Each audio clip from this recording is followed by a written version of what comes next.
Good morning children. आज हम आपके लिए लेकर आए हैं व्याकरण का एक और पाठ। ऐसा पाठ जो कि अपने अंदर कई सारे अलग अलग टॉपिक्स यानी कि शीर्षक विषय को लिया हुआ है। अभी तक आप लोगों ने संज्ञा को जाना यानी नाम वाले शब्दों को जाना, सर्वनाम से आप परिचित हो चुके हैं। क्रिया क्रिया को आप जानते हैं कि काम वाले शब्दों को हम क्रिया बोलते हैं। विशेषण हमने जान लिया है। तो इसी प्रकार इसी व्याकरण की श्रृंखला में जो आप विभिन्न पाठों को पढ़ते आए हैं उसमें हम आपका परिचय आज एक नए पाठ से करा रहे हैं, वो है अविकारी शब्द। अविकारी शब्द। अब यहाँ पर आप सोचोगे अभी तक आपने समानार्थी शब्द सुने हैं, पर्यायवाची शब्द सुने हैं, अनेकार्थी सुने हैं, विलोम शब्द सुने हैं, टुक वाले शब्द सुने हैं। ये अविकारी शब्द कौन से होते हैं?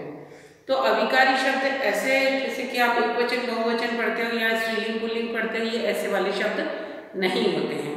इसके अंदर 5 प्रकार के अलग अलग प्रकार के व्याकरण के टॉपिक्स होते हैं जिनको हमको पढ़ना होता है और वो पता लगते हैं कि वो कौन कौन से शब्द होते हैं। ये शब्दों का एक सिर्फ शब्द ही नहीं है, इनका प्रयोग कैसे होता है वो सारी बातों के आधार पर यहाँ पर अविकारी शब्द शब्दों का समूह हो जाएगा। तो वो कैसे पहचानेंगे और किन शब्दों को अविकारी कहते हैं, तो उसी को हम इस मॉड्यूल में समझेंगे। तो अविकारी, सबसे पहले तो अविकारी शब्द का अर्थ समझ लीजिए। अविकारी का मतलब होता है जिसमें कोई चेंजेस ना हो, ऐसा शब्द जो कि चेंज ना हो, परिवर्तित ना हो। जैसे हम कहते हैं ना कि पत्ता, पेड़ से पत्ता गिर रहा है, एक पत्ता गिरा, अगर ज्यादा गिरेंगे तो आप क्या बोलते हैं? पेड़ से पत्ते गिर रहे हैं। तो पत्ता शब्द क्या हुआ? चेंज हो गया, पत्ता से पत्ते बन गया। उसी प्रकार आपने कहा कि तोता उड़ रहा है, एक है, वो ज्यादा है तो आप क्या बोलोगे? तोते उड़ रहे हैं। बिल्ली घूम रही है, बिल्लियां घूम रही है। तो वचन के कारण वो चेंज हो जाता है, एक का ज्यादा बनता है। उसी प्रकार आप बोलते हो कबूतर दाना चुग रहा है, अगर पुल्लिंग शब्द है, अगर उसको कबूतर का हम स्त्रीलिंग बना दें, कबूतरी दाना चुग रही है, तो कबूतर से कबूतरी बना तो सेंटेंस भी चेंज हुआ। तो जिन शब्दों में चेंज होता है, जैसे एक वचन बहुवचन बन जाते हैं, जिनमें लिंग से स्त्रीलिंग पुल्लिंग बन जाता है, ऐसे वाले शब्दों को अविकारी शब्द नहीं बोलते। अविकारी शब्द इसके जस्ट उल्टे विपरीत होते हैं, जिनमें कि भले चाहे वो लड़के के लिए बोलो, चाहे लड़की के लिए बोलो, चाहे एक के लिए बोलो, चाहे ज्यादा के लिए बोलो, अविकारी शब्द बदलते नहीं हैं। तो ऐसे शब्दों को अविकारी कहते हैं। चलिए, तो क्या उसकी परिभाषा हम कैसे जान सकते हैं? कि जिन शब्दों पर, ऐसे शब्द जिन पर लिंग यानी स्त्रीलिंग हो चाहे पुल्लिंग हो, कोई भी हो, वचन चाहे एक वचन हो चाहे बहुवचन हो, और काल, काल का मतलब चाहे वो वर्तमान काल हो, चाहे भूतकाल हो, चाहे भविष्य काल हो, कोई भी काल हो। तो जिन शब्दों पर ना तो लिंग से कोई प्रभाव पड़ रहा है, ना वचन से कोई प्रभाव पड़ रहा है, और ना काल से कोई प्रभाव पड़ रहा है, यानी उनमें कोई परिवर्तन नहीं आ रहा है, वो एक ही प्रकार से प्रयोग किए जाते हैं, तो उन्हें क्या बोलेंगे? अविकारी शब्द।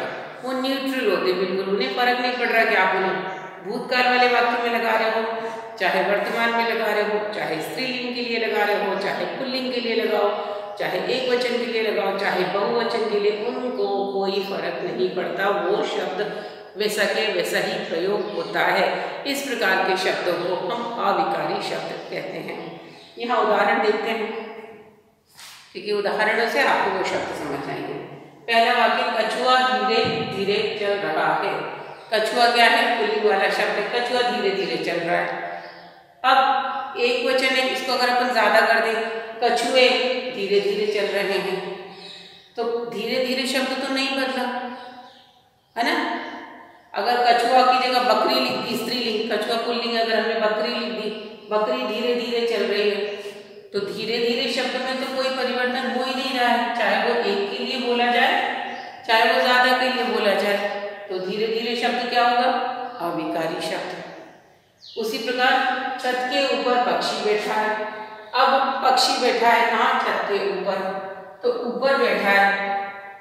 अब छत के ऊपर पक्षियों के झुंड बैठे हैं, छत के ऊपर बालक बैठा है, छत के ऊपर लड़का बैठा है, छत के ऊपर लड़के बैठे हैं, छत के ऊपर लड़कियां बैठी, कोई भी हो, बैठा है, बैठा था, कुछ फर्क नहीं पड़ेगा कि ऊपर शब्द सबके लिए प्रयोग किया जाएगा।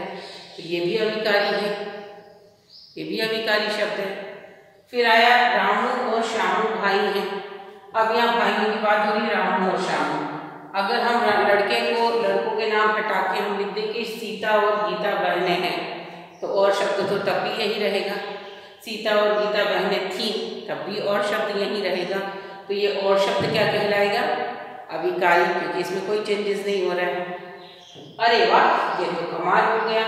तो अरे वाह शब्द में अगर लड़का के लिए बोलेंगे तो भी अरे वाह, लड़की के लिए तो भी अरे वाह। अरे यार, अरे वाह, ये तो कमाल हो रहा है वर्तमान काल, तो भी अरे वाह।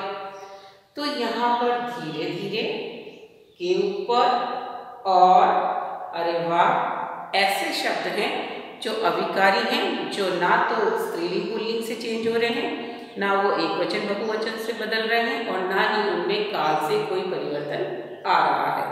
तो ऐसे ही शब्दों को अविकारी शब्द कहते हैं।